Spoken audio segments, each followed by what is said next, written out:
We come now to the Q&A session, and we have received some questions. I think the first goes to Jan. Why is the acceptance test of the classic platform discontinued? Is it deprecated altogether or just not maintained for new releases? Jan, please. Yeah, thanks, Günther, for handing me this question. So the acceptance tests have been started in the classic platform several years ago, and they've got quite some history in AUTOSAR, which we definitely could discuss at a beer if anybody wants to.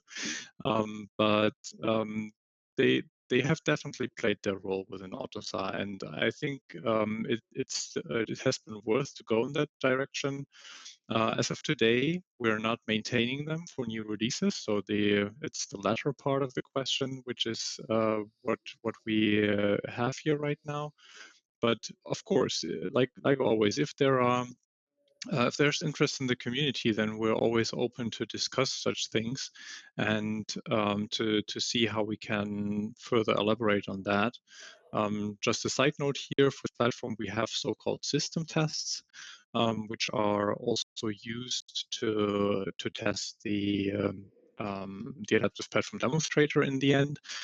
So we still do some testing within AUTOSAR and describing tests, developing test cases. But for the classic platform, we're currently not maintaining it for new releases. I mean, the specifications from older releases are still there. They can still be looked at, but there's no update to new releases. Oh, thank you, Jan. The next question goes to Oliver. Do you have some cellular stacks coming into AUTOSAR in future from 5G AA or 6G mesh and extendable to say for vehicle to X? So thanks, Günther, for the question. So of course, AUTOSAR is always extendable, and as you realized, maybe in the classic platform we have really many concepts added. So you're always invited also to join here AUTOSAR to add such things to AUTOSAR. Typically, AUTOSAR is waiting for contribution of partners for such topics, if it's at least topics for the future at the end.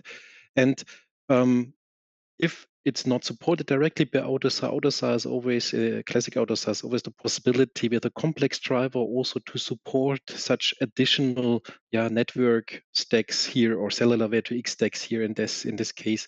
So I would say AUTOSAR is here flexible and also extendable if partners bring such topics in. At least I am currently not aware that these topics are yet discussed in the V2X group. I'm also no active member of the V2X group. Therefore, I cannot say for precision if we started the discussion or not at all. But in general, we are flexible, and I would assume we will add it because it's needed in the market definitely in future. Okay, thank you, Oliver. And the next question is also going to you. Are we only using JSON as a standard backend for SOVD, or are we flexible with other basis extracts? So SOVD is standardized by ASAM, and ASAM exactly said JSON is the only backend to be compatible. Because if you have flexibility, then always the clients must adapt to the different cars. And the idea is here again to have a single standard, which is, we can build tools, we can build workflows behind and so on, which can be deployed to several vehicle manufacturers and not only to a specific one. Therefore, it's fixed so that we have a standardized protocol, a standardized communication to the vehicle. But maybe in future, just join the ASAM group and say, okay, JSON and maybe something else could be added there as well. So standardization always means this is the current standard, but it's extendable. So you can join here, you can come to us or to ASAM or to other standardization bodies, and we can here extend the functionalities all the time. Yeah, thank you, Oliver. And now, Rinat, you are not completely released. The next questions go to you. Any direction to specification of artificial intelligence services, or do we plan to use AI over the edge? Yeah, I guess that's a nice question to look forward. At the moment, topic of machine learning is more tangible to what is happening in the automotive onboard area. I guess all the AI stuff is a big split between the cloud natives, the backend systems, and what we do on board. And we saw that sensor interfaces are a very good ground to standardize and start from. So if you look to the new ISO around the sensor interfaces, we have standardized in AUTOSAR, but also the standards in ASAM, OpenX standards, topics around open label, open scenario. That's the common ground. That's the base we can start from. And how the application on AI level for especially machine learning can look like, it's partly a research topic, and we should ask ourselves what kind of state we take a topic to standardization. Because if we take it too early, the discussions are just crazy. And if we take it too late, we're just blamed to be too late. So it's always a good point in time to find where to get this artificial intelligence buzzword to the technical ground. Well, the next question also goes to you. Do we have multi-cloud collaboration coming in since we have Eclipse and SUAFI separate? I think that's interesting as well. You've seen the picture of the SDV before. The ideas on the cloud side are different. They differ also from the communities, and those companies have the power to create an ecosystem by themselves. Saying that they are not, from the software developer size perspective, they have a much bigger tension, much bigger grip to the communities than the usual automotive communities. And the multi-cloud approach will find its way, especially in this middle part between onboard systems and cloud. At the moment, there are some partners that are trying to join AUTOSAR, investigate into the license model, investigate into the community, and we will see them. I just saw the candidates for next year, stepwise coming in. I always have to mention 3 of them, like Microsoft, AWS, MongoDB. So some companies are out there that are helping, Google as well. And then I think those kind of partners can really help us to understand what is the need for standardization connecting to our edge. Okay? Yeah, thank you, Rinat. Well, I don't see any further questions right now. I would like to thank all speakers for their contribution to this great event. And I think we still have opportunity to network. We have a networking possibility for the next hour, so you can talk to the experts. So take the opportunity to talk to the experts, to connect to each other. And if we could stimulate your interest in AUTOSAR, you have also a good chance to ask a little bit more about AUTOSAR and become a partner. I'm really look forward to increase our number from currently 347, even up to 400. So great opportunity. So take the chance. Thank you. Bye. Bye from Munich. Well, and now we come then to the question and answer session, and we have received some questions. So the first goes to Jan. Is the vehicle API standard going to be based on or compatible with ISO 20078? Yeah, thanks, Günther, for that question. I mean, the vehicle API standard is something that we're going to form in the future. We have some basic elements already that we are discussing about and that we're taking into consideration. And we're always looking left or right, and to also get a better understanding what's already there, what do we still need to take into consideration, and what's maybe missing in our strategy, So it might be possible that even this ISO standard plays a role in the future, but that's something we need to elaborate. And if there's the need to discuss this, then please bring it up in the AUTOSAR consortium. And if you're not yet an AUTOSAR partner, please join us in getting in that direction and discussing it. Thank you, Jan. The next question goes to Rinat. With all said adaptive platform and future ecosystems, is there any info from OEMs to be willing to pay higher prices due to higher resource consumptions? Maybe I think we can understand this question from two directions. The one is the resources on the ECU, and the other one, the resources that can talk about like human resources or engineering. And I would try to tackle both. I think there is definitely more hardware needed, more processing power within the car.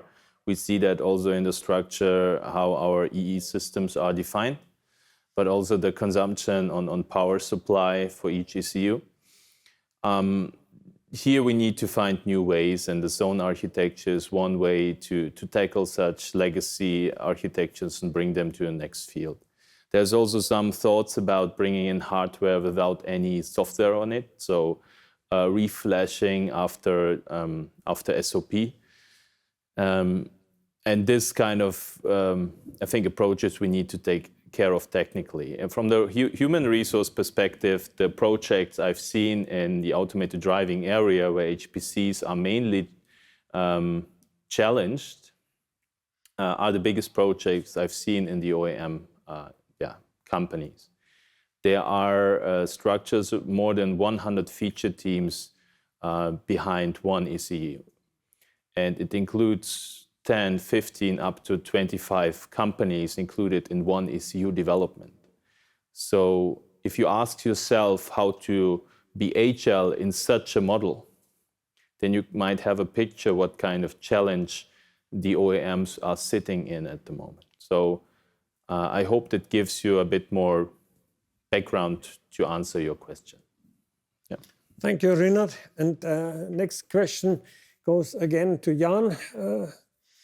Adaptive platform, classic platform safety, part 1 is the first question, and there will be a part 2 later on. What about the safety critical environments capability of adaptive platform, classic platform, and the future? Yeah, so I think that even today, and we already have shown that the adaptive and classic platform as well, and even more so, are capable of a lot of safety mechanisms that allow us to fulfill certain requirements in terms of safety as well. And this is something this is a flag that's really raised every time we're discussing a topic within AUTOSAR. Not only the safety flag, but also the security flag. It's always in our minds, and that's also why we have our lead working groups for safety and security, because those essentially look at exactly that. Is safety and security respected enough in what in those technical concepts that we're getting into the standard that are being contributed, and as such, I think that the safety criticality or the capabilities of the two platforms will still increase, and we will be able to fulfill the safety requirements as needed also in the future. Yeah, thank you, Jan. Rinat, do you want to add something to it? Yeah, no, I think that already tackles quite well the safety part, but I think also Jan mentioned that we have a huge challenge behind adaptive, bringing in a similar state from safety critical perspective, like with the hardware real-time requirements. In classic, it was easy. We have the OSAC below, and then in adaptive, we have a much bigger freedom of operating system here. And there must be a coexistence between the operating system and the middleware in this time, including the safety case. This brings up a quite big challenge for every project. And that's why we need new ways as well how to certify such a system. I just know that from adaptive point of view, there were first announcements for ASIL B for this year.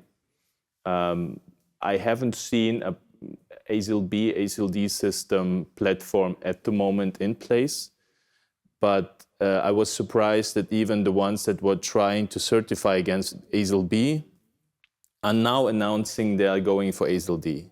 And this is for me a quite good confident situation to say, to build on such an adaptive platform, you can even achieve an ASIL D in future on POSIX. Good, looks great. And there is an additional part to this question, part 2. If adaptive platform, classic platform is not safe, every vendor draws his own components and there are no standard components, API functionality anymore. Jan, it goes again to you, but probably Rina maybe also Oliver, can comment. I would really like, Or Oliver, I would love Jan and Oliver to answer that a bit because it would have two perspectives. Yeah, great.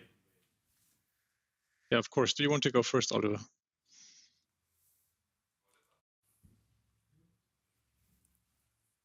Yeah, I was mute, sorry. Of course, I can do so. So if you look, classic platform is already ASIL D and it's widely used also in safety environments. And also, if you have adaptive platform or POSIX systems, typically they're also already used in a SOC where you have a classic platform, which is typically the ASIL or the safety island to build up all the safety needs. So therefore, I would say safety is one of the big topics in AUTOSAR. We always try to find here solutions. And if I look to adaptive platform, one of the key aspects was also safety.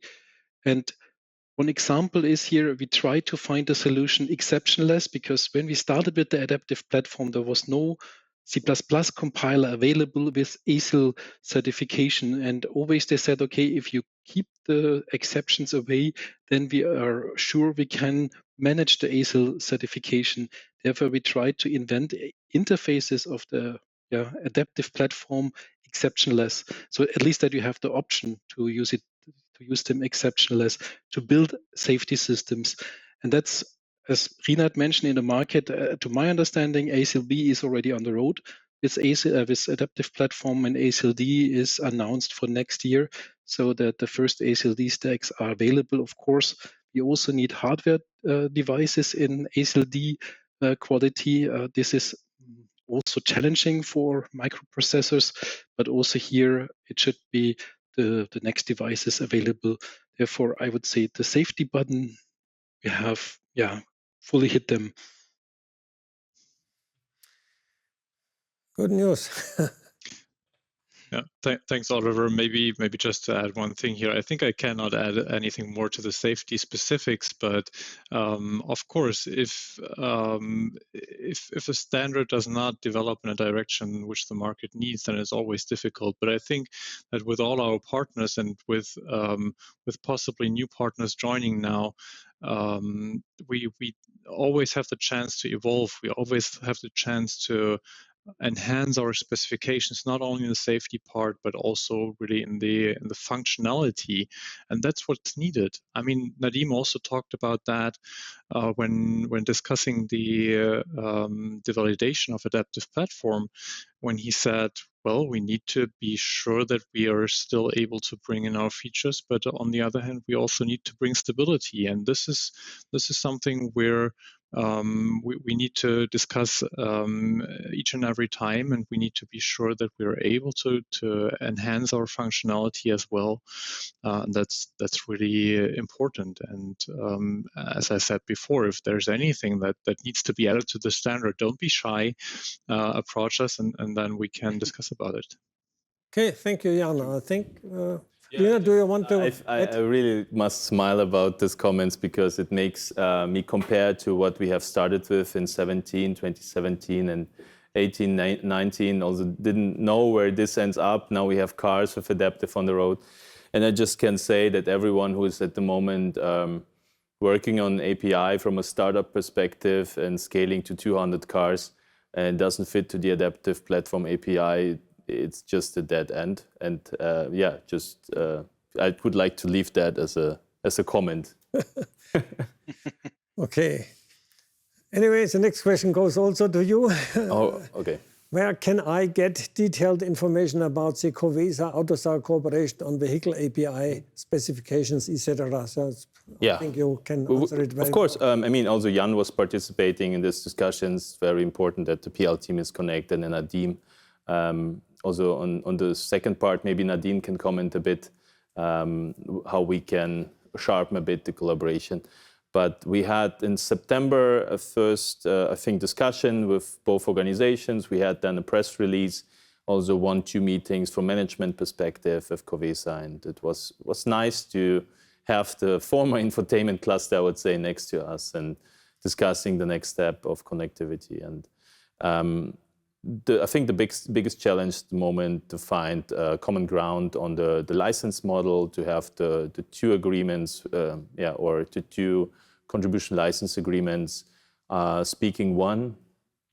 And of course, there is a topic about IT infrastructure and where we find the content. And there is a GitHub from Covesa, but we also think of what kind of space we need for this kind of group. And I think, Nadim, you are nearer to the teams at the moment, and I hope this will continue this way. What do you think? Yes, absolutely. I mean, currently we are still in the definition phase of what exactly are we trying to define with this vehicle API, what the goals are. Where in parallel already the technical team is also looking into specification work, and we're now trying to bring this together. So there's going to be more available afterwards, I'd say. And thus, like Jan said, if you want to be part of this, then join. We are happy to have more people specifying this. There's still quite a lot to do, I'd say. Okay, thank you. There is a new question on the safety topic which came up, I think, after our answers. And you, either Oliver or Jan or even Rina can answer it.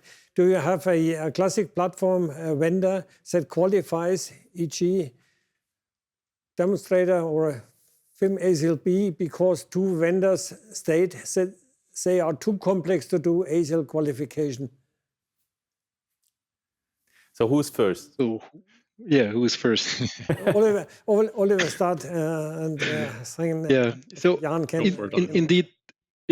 Indeed, it's quite often that this statement holds true. So DEM FIM, it's typically the question how you do your degradation strategies in ECUs. And there is the principle on some suppliers, they really have a monitoring hardware or software and reporting this to DEM, then taking this to the FIM function inhibition manager is the name, DEM diagnostic event manager, and the FIM is then doing the deactivation, the degradation of the system. And the whole chain is quite complex because the DEM is always highly OEM specific, because there was, I would say, not all, the main parts, they're always different between the different OEM projects. Therefore, it's not easy to do here the full ASIL qualification so simple at the end. For one project, it should be manageable, of course, but if you always see the whole market, then it's really hard to handle this really in ASIL quality. But typically, the recommendation to the projects is why using first DEM, then FIM, and then degradation. The DEM should be more the logging entity to the workshop. So doing the monitor directly derived from the monitor, the degradation of your system, the safety degradation especially, and then report it later to DEM and maybe just take the FIM as a semaphore to not restart specific functionalities, because typically in the DEM, the DDC is then, if the failure is not present anymore, taken away, and then you can try to restart the functionality. That's typically a recommendation we gave to supply or to projects, saying, okay, how to handle ASIL projects with this DEM FIM, but the whole chain is very complex to this high OEM specific implementations of the DEM module. Okay, thank you, Oliver. Maybe some Jan? further comments. I don't have anything to add. Yeah, Okay, I just I just maybe say one more word.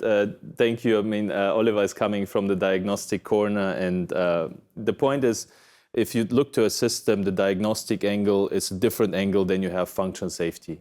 And in the past, there was really like making the end customer, the driver, safe, and the other one is how can you apply the failure codes during development that the dealership can really work with that. And the question is, why is your control flow mixing up that you need a function safety approach here? Maybe you should rethink your system's system decomposition here a bit. Just a recommendation here.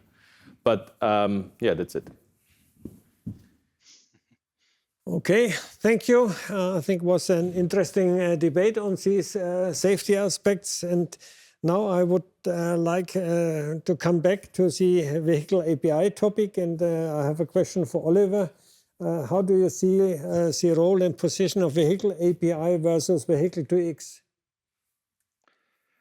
Okay, this is quite different. So vehicle to X is really a vehicle to vehicle or vehicle to infrastructure communication, standardized in Europe, for example, by the car-to-car organization, in Chinese also by the government, in US also by government. And vehicle API is more an abstraction on the vehicle saying, okay, I want to have a standardized remote interface towards the vehicle to retrieve data from the vehicle. So, of course, they can, at the end, maybe fulfill the same use cases, but V2X is standardized and should be, there are use cases behind, for example, the electronic brake light. So if the car is braking, then it also, in addition, send out a V2X message saying, okay, I'm currently doing an emergency brake to warn other vehicles. And the vehicle API is not designed for that kind of use cases.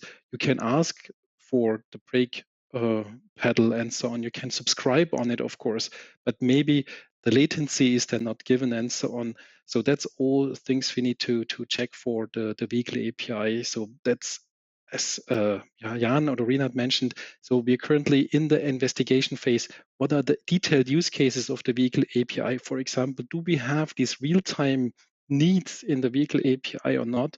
Or do we just want to have the data retrieval? So that's the discussions which are not yet finished.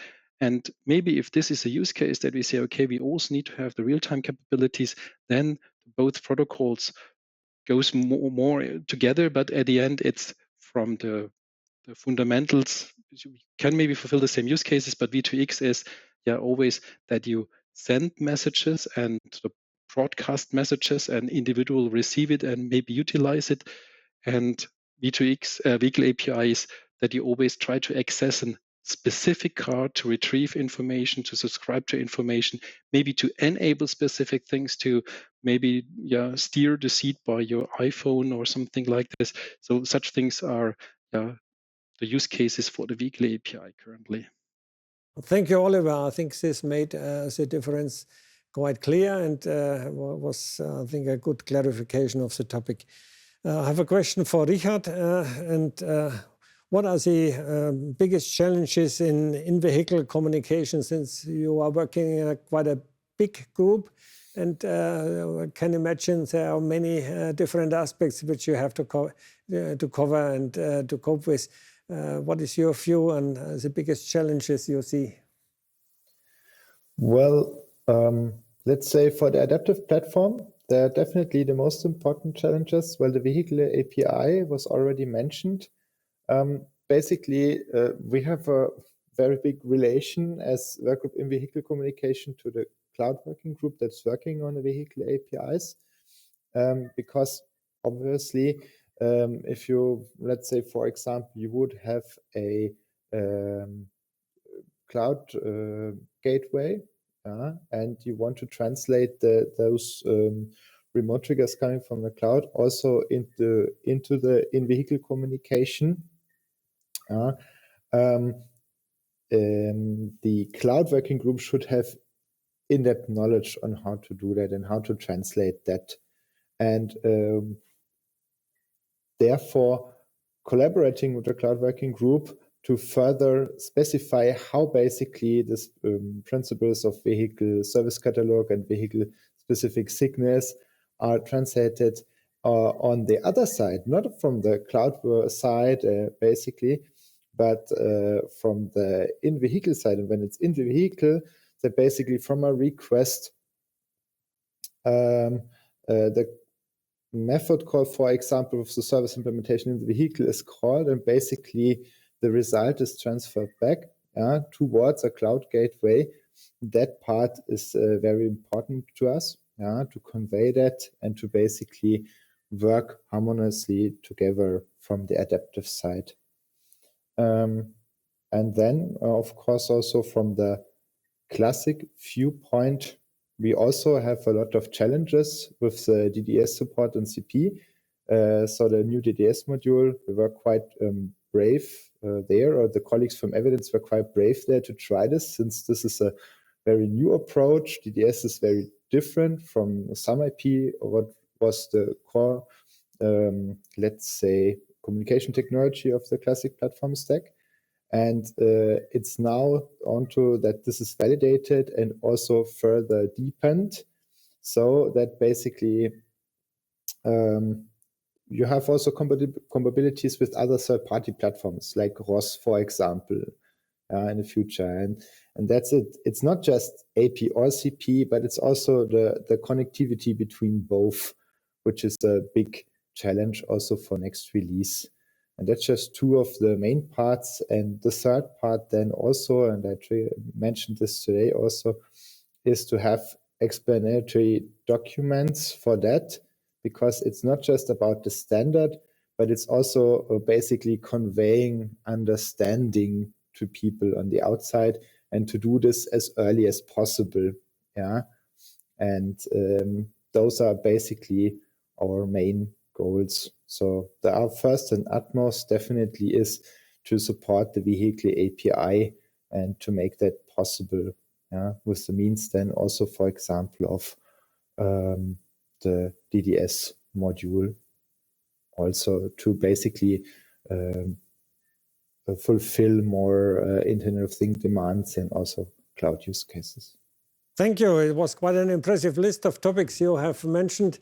And it shows that even say in the next releases we have to expect many new aspects, many new features, and there is, I think, really a roadmap existing. I think Oliver wanted to say something. Oliver he was just starting Oliver, and then stopping. So.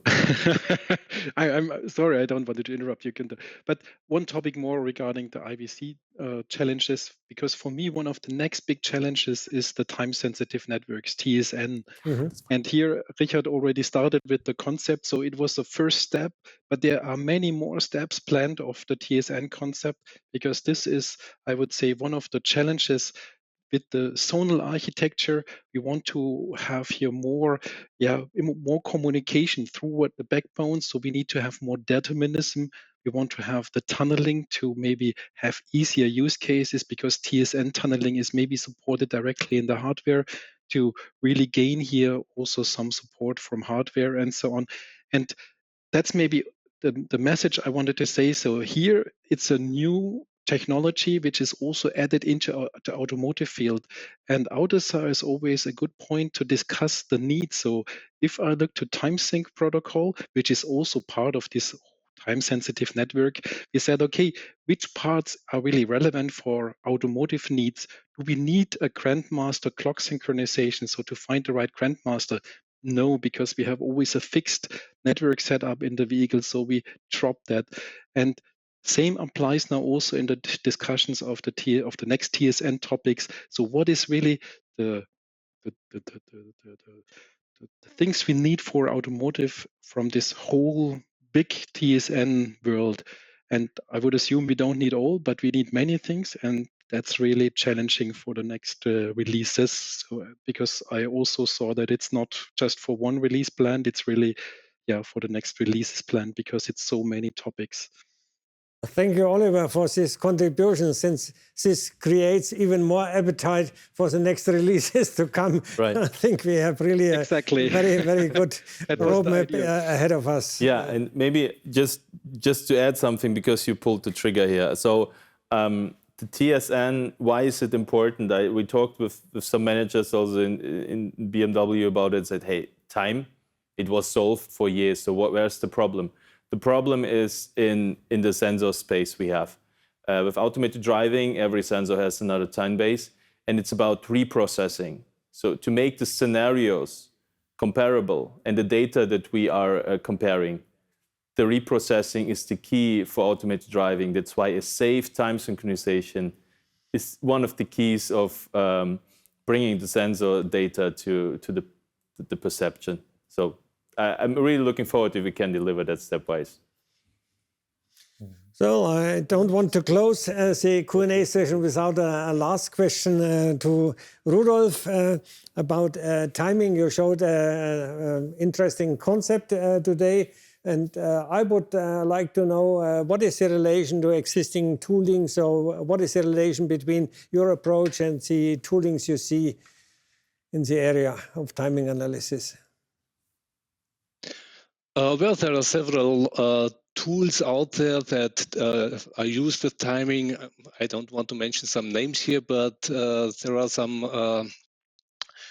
let's say, some vendors out there that using timing on AUTOSAR system or on any system. And I would say all major tool vendors are actually contributing to our group or already working with our group. So there is a close cooperation with all the timing tool vendors. And that's one of our goals, actually, to have that tool chain with the debuggers, with the tracing tools, with the timing tool vendors, working together so that this fits really together.